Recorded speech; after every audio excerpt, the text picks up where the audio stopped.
السلام علیکم۔ SN Islamic history میں خوش آمدید۔ بسم اللہ الرحمن الرحیم۔ دوستو، یہ تقریباً 2500 سال پرانی بات ہے۔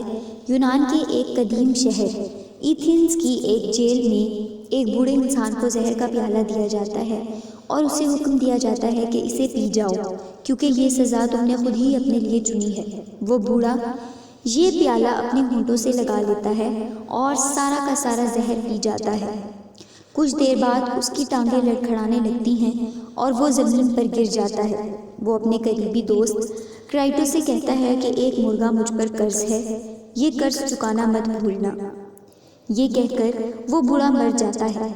یہ بوڑھا شخص یونان کا عظیم فلسفی سقراط تھا۔ سقراط کو علم منطق کا بانی اور قدیم دور کا سب سے بڑا فلسفی خیال کیا جاتا ہے۔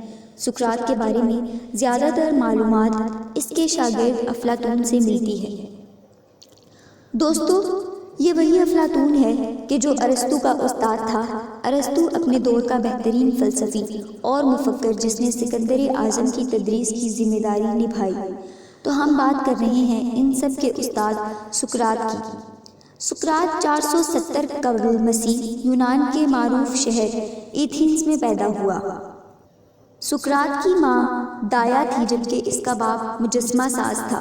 رات ہوتی تو سقراط کی ماں ایتھنز کی باقی ماؤں کی طرح اسے دیوی اور دیوتاؤں کی کہانیاں سناتی۔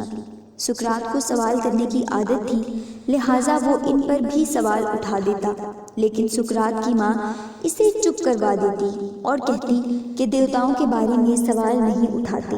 اس کا جسم بہت ہی بے ڈول اور بھدا تھا، مزید یہ کہ وہ اپنے لباس اور حلیے پر کوئی خاص دھیان نہیں دیا کرتا تھا۔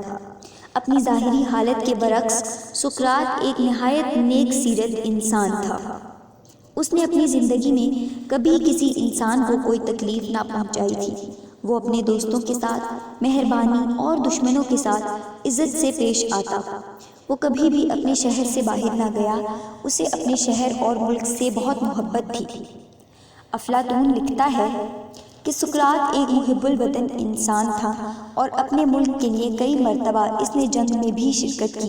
سقراط جتنا شریف النفس اور حلیم انسان تھا، اس کی شادی اتنی ہی بدمزاج اور اکھیڑ خاتون سے ہوئی۔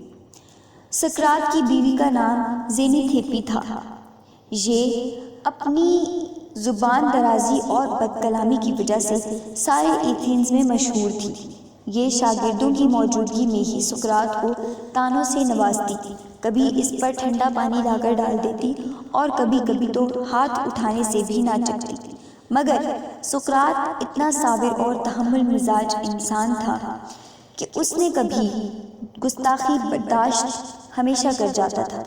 شہر کے تمام ہی لوگ اس کے بارے میں نہایت عمدہ رائے رکھتے تھے، تو پھر ایسا کیا ہوا جو اسے زہر کا پیالہ پینا پڑا؟ وہ کون سی بات تھی جو اس کی موت کی وجہ بنی؟ آپ نے اکثر سنا ہوگا کہ سقراط کو سچ بولنے پر زہر کا پیالہ پینا پڑا تھا، مگر دوستو، وہ سچ کیا تھا؟ آئیے اس سچ سے پردہ اٹھاتے ہیں۔ سقراط کے زمانے میں بت پرستی عام تھی۔ ہر گلی بازار اور چوک میں ایک بت نصب تھا اور بتوں کی تعداد میں روز اضافہ ہو رہا تھا۔ بارش کا دیوتا زیوس تھا تو جنگ کا دیوتا اپولو، اسی طرح رزق کا دیوتا الگ تھا اور حسن کی دیوی الگ۔ ایک خدائے واحد کو ماننے والا کوئی انسان اس سرزمین پر نظر نہ آتا۔ سقراط جو کہ بت پرستی سے بری طرح بیزار تھا، کھلے جنگلوں، وادیوں، پہاڑوں اور میدانوں میں چلا جاتا اور کئی دن اس گتھی کو حل کرنے کی کوشش میں لگا رہتا کہ آخر اس کائنات، زمین و آسمان اور مخلوقات کا بنانے والا کہاں ہے؟ انسان کہاں سے آتا ہے اور کہاں چلا جاتا ہے؟ اس کائنات کا مکمل نظام اسے حیران کر دیتا کہ سورج وقت پر نکلتا ہے، وقت پر غروب ہوتا ہے، چاند آتا ہے اور چلا جاتا ہے، پھر رات میں ستارے آسمان کو جگمگا دیتے ہیں، خزاں آتی ہے، بہار آتی ہے، سردی آتی ہے، گرمی آتی ہے، گندم اس موسم میں اگتی ہے، مکئی اور چاول کا یہ موسم ہے۔ جو وہ کائنات اور اپنی ذات میں غور و فکر کرتا گیا، اسے معرفت الہی حاصل ہوتی گئی، حتیٰ کہ ایک دن اس پر یہ حقیقت آشکار ہوئی کہ اس کائنات، چاند، سورج، ستاروں، آسمان و زمین اور تمام چیزوں کو بنانے والا کوئی ہے، اور وہ ایک اور صرف ایک ہے۔ انسان اسی کے پاس سے آتا ہے اور اسی کے پاس چلا جاتا ہے۔ اس طرح سقراط کو جب معرفت الہی حاصل ہوئی تو اس نے ضروری سمجھا کہ اپنے دوستوں اور ہم وطنوں کو اس گمراہی کے اندھیرے سے نکالے۔ چنانچہ سقراط نے لوگوں کو ایک خدا کی طرف بلانا شروع کر دیا اور انہیں منع کیا کہ وہ بتوں کی عبادت نہ کریں۔ یہ صورتحال دیکھ کر کچھ لیڈروں نے مذہبی پیشواؤں کے ساتھ مل کر سقراط کے خلاف عدالت میں مقدمہ دائر کیا۔ ایتھنز کے حکام نے سقراط پر یہ الزامات عائد کیے کہ وہ پرانے دیوتاؤں کا احترام نہیں کرتا اور کسی نئے دیوتا کا تعارف کرواتا ہے، نوجوانوں کو ورغلا رہا ہے اور مذہب میں اختلاف پیدا کر رہا ہے۔ سقراط نے اپنی صفائی میں ایسے لافانی دلائل پیش کیے جو آج تک تاریخ کا حصہ ہیں، لیکن نہ تو اپنی زندگی کی بھیک مانگی اور نہ ہی معذرت پیش کی۔ عدالت نے اسے اپنی سزا خود چننے کا اختیار دیا کہ یا تو اسے شہر بدر کر دیا جائے یا پھر سزائے موت دے دی جائے۔ سقراط نے اپنے فیصلوں پر اٹل رہتے ہوئے شہر سے بھاگ جانے کا فیصلہ رد کیا اور اپنے لیے موت کی سزا چنی۔ اس کے شاگردوں میں بہت امیر کبیر لوگ موجود تھے۔ انہوں نے جیل کے داروغہ کو رشوت دے کر سقراط کو فرار کروانے کی حکمت عملی ترتیب دی، لیکن اس پر بھی سقراط نے انکار کر دیا۔ اپنی تقریر میں سقراط کہتے ہیں کہ ایتھنز ایک عظیم شہر ہے اور یہاں رہنے والے عظیم لوگ ہیں۔ آج یہاں کے لوگوں کو میری بات سمجھ نہیں آ رہی، لیکن ایک وقت آئے گا کہ وہ میری دعوت پر غور کریں گے۔ میرے لیے ممکن ہے کہ میں اپنے لیے جیل یا ملک بدری کی سزا چن لوں، لیکن جب میرے شہر کے میرے اپنے لوگ میرے نظریات کا بار نہیں اٹھا سکتے تو پھر کوئی اور شہر میرے نظریات کا بھار کیسے اٹھا پائے گا؟